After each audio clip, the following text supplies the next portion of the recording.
Pulau Perhentian. Okey, bila sebut je nama ni, apa yang terlintas kat fikiran anda?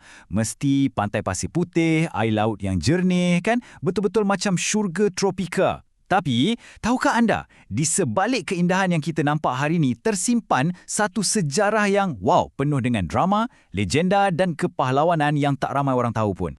Anda tak salah dengar. Macam mana kalau saya cakap, tempat secantik ini diasaskan oleh seorang Belanun yang tengah lari.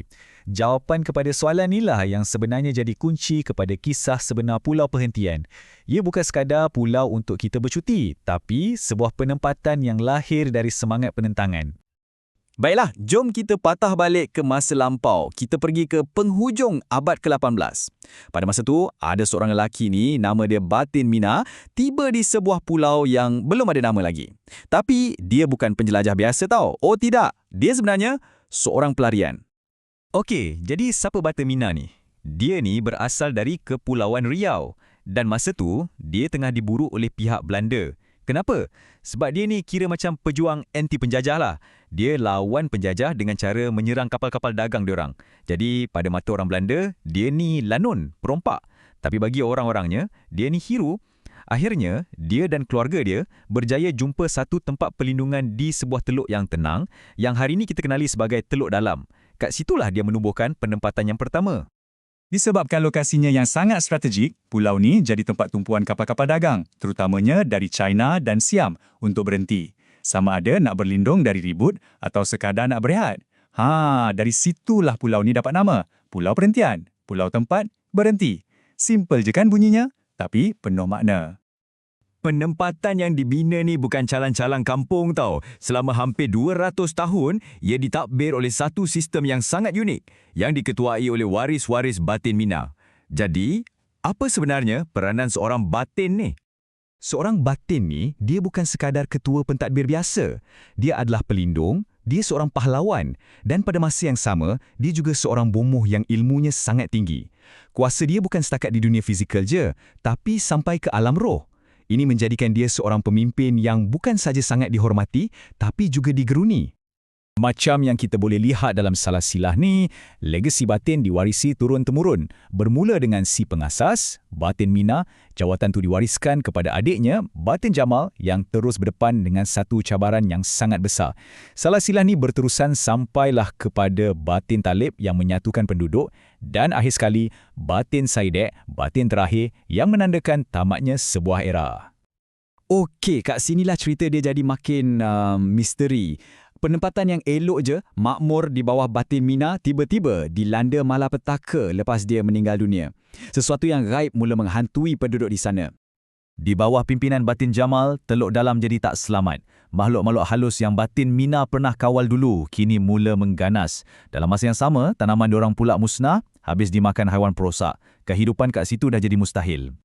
Jadi Batin Jamal pun buat satu keputusan yang drastik. Semua penduduk kena tinggalkan pulau tu. Mereka berpindah ke tanah besar dan buka kampung baru kat tempat yang sekarang kita kenal sebagai Kuala Besut.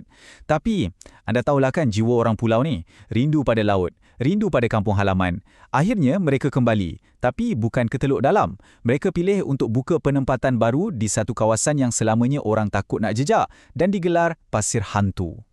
Kat sinilah legenda Batin Mina ni betul-betul mencapai kemuncaknya. Ada satu kisah yang bukan saja membuktikan kuasa luar biasa dia, tapi juga menjamin status istimewa untuk penduduk pulau ni bagi generasi-generasi yang akan datang. Ceritanya macam ni, Sultan Terengganu pada masa tu nak tahu siapa bomoh yang paling handal dalam kerajaannya. Jadi baginda pun rancang satu ujian, baginda pura-pura sakit tenat dan nak tengok siapa yang boleh ubatkan baginda. Seorang demi seorang bomoh dan dukun terkenal dari seluruh negeri datang, tapi seorang pun tak tahu apa penyakit Sultan. Semuanya gagal. Akhirnya, ada orang sampaikan berita kepada Sultan tentang seorang bomoh yang sangat hebat di Pulau Perhentian. Maka, Batin Mina pun dipanggil untuk menghadap. Perjalanan Batin Mina ke Kuala Terengganu tu sendiri pun dah jadi satu legenda. Cuba bayangkan, dia berlayar seorang diri masa musim tengkujuh, redah laut bergelora hanya dengan sebuah perahu kecil dan layar yang dibuat dari tikar. Tapi yang ajaibnya, orang-orang kat darat nampak perahu kecil dia tu seolah-olah sebuah kapal besar yang gah. Satu ilusi yang menunjukkan kuasanya yang bukan calang-calang. Sebaik saja tiba di istana, tanpa sebarang upacara rawatan yang rumit, batin Mina terus berjalan ke katil Sultan dan dengan beraninya dicakap, "Tuanku tidak gering." Dia tahu semua itu hanyalah ujian. Dan dengan itu, dia telah membuktikan ilmu kebatinannya yang luar biasa. Sultan sudah tentulah sangat kagum dengan kehebatan batin Mina. Sejak hari itu, baginda berjanji akan memberikan layanan dan perlindungan istimewa kepada batin Mina dan seluruh keturunannya di Pulau Perhentian.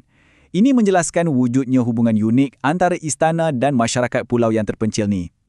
Masa berlalu, kita masuk ke abad ke-20 dan dunia di sekeliling pulau pun mula berubah. Sistem pemerintahan batin yang dah bertahan hampir 2 abad ni akhirnya sampai ke penghujungnya. Jom kita tengok macam mana ia beralih ke era moden.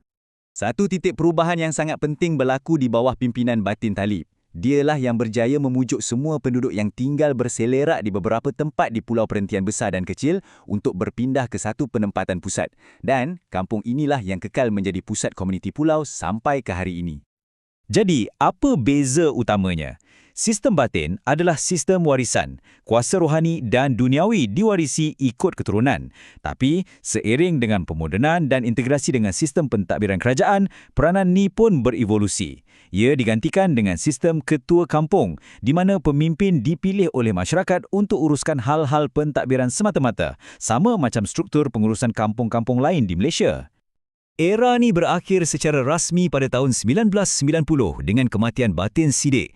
Dengan pemergiannya, berakhirlah sebuah dinasti pahlawan Bomoh yang telah membentuk jiwa masyarakat Pulau Perhentian selama hampir 200 tahun lamanya.